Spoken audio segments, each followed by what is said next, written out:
घर उठी रे हुई है सुतचारी। आधा भी नहीं पैदा करना, ब्राह्मणों के पास कोई चार चार खेल रहे हैं। बढ़िया, यही सुनना चाहते थे। ब्राह्मणों ने हमें लगाया। आज तक समाज में ये बात की बड़ी विडंबना है। लक्ष्मण को इस बात का उत्तर नहीं मिल रहा है कि परशुराम जी ने कह दिया कि लक्ष्मण ब्राह्मणों ने तुम्हें पैदा किया है। तो बेचारा लक्ष्मण खड़े खड़े सुने, यही तो है। लेकिन मैंने एक दिन चिंतन किया, मैंने कहा आखिर कारण क्या है, क्या इस बात का कोई उत्तर नहीं।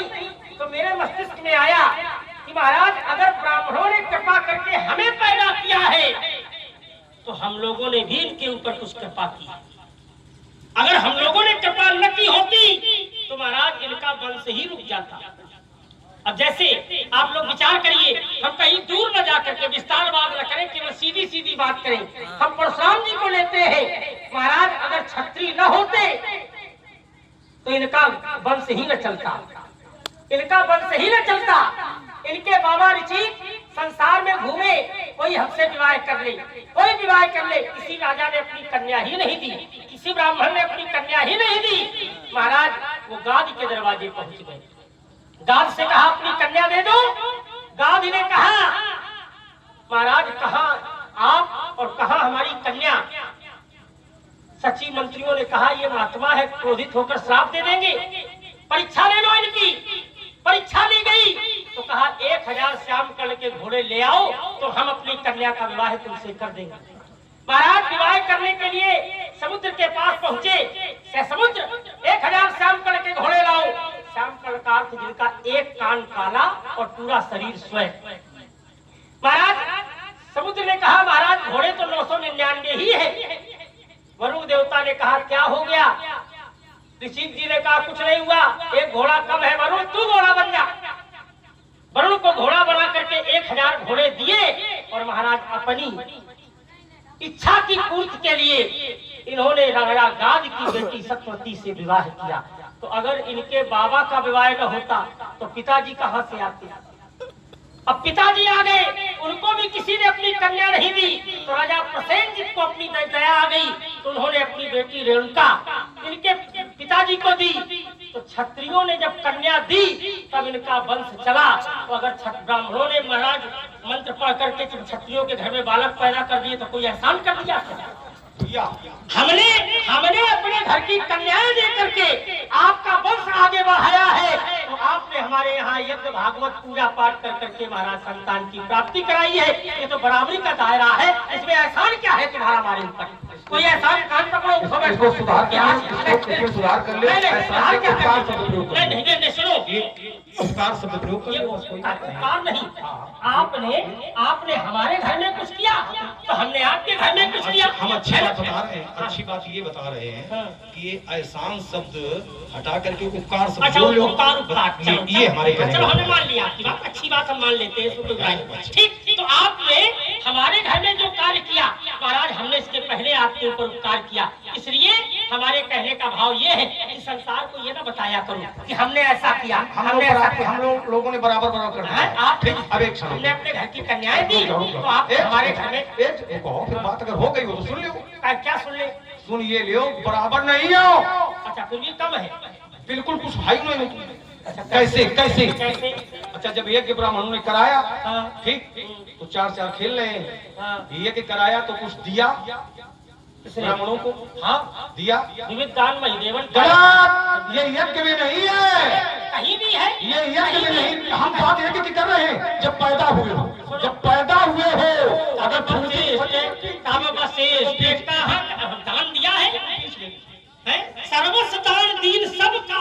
कब कब कब जब पैदा हुए तब, कब जब यज्ञ कराया है। यज्ञ के बदले में मिलना चाहिए। देखिए यज्ञ कराया गया है और यज्ञ के बदले में ब्राह्मणों को फूटी कौड़ी दी हो तो बताओ। एक बार बताओ ना, यज्ञ करा लिया गया और यज्ञ के बदले अगर फूटी कौड़ी दी हो तुम्हारे बाप ने तो बताओ। बीच में अगर यज्ञ होता है तो उसमें संकल्प भी होता है। बीच में तो क्या संकल्प बिना कुछ दिए हो जाता है? बीच में क्या किया यही तो पूछ रहे हैं कि फूटी कौड़ी अगर दी हो तो बताओ। विषय ये है। एक बात और दूसरी बात तुमने कहा कि तुम्हारे बाबा का जो विवाह हुआ है वो कुल लई दई के बाहर है, समझ लेना जरा। तो यात्रा करना सब लोग। ये इससे सिद्ध हो गया कि हमारे बाबा ने गादी को 1000 स्वर्ण श्याम कर्ण के घोड़े दिए, अर्थात अपनी कन्या को बेचा है। तो क्षत्रिय अपनी कन्या को बेचते हैं, ये संदेश जा रहा है समाज में। बढ़िया, ये संदेश दिया इन्होंने कि क्षत्रिय ने अपनी कन्या बेची और हमारे बाबा ने उसको खरीदा। ये संदेश समाज में जा रहा है। क्या क्षत्रिय अपनी कन्या को बेचते हैं? और अगर संदेश दे रहे हो तो ये संदेश समीचीन है क्या? अच्छा नहीं है, यही तो बात है ना आपकी।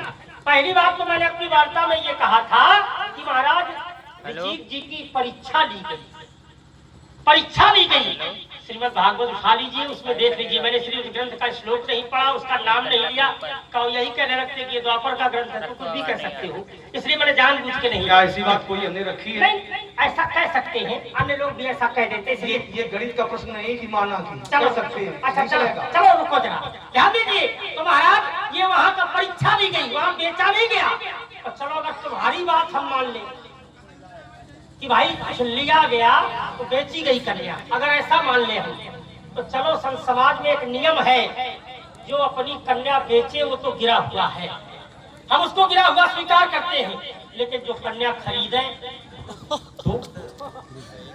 तो कैसा है? खरीदी है।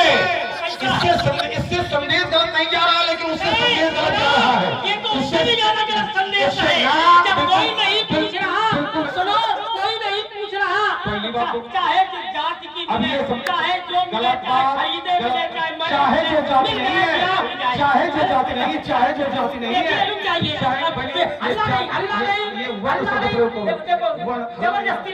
जबरदस्ती नहीं चलेगी तुम्हारी। तो देखो, जो कन्या बेचे वो तो गिरा हुआ, मैंने पहले स्वीकार किया, लेकिन जो खरीदे वो उससे भी ज्यादा गिरा, वो उससे भी ज्यादा। इसलिए सुनो, सुनो, मैं परीक्षा खराब वाला हूँ।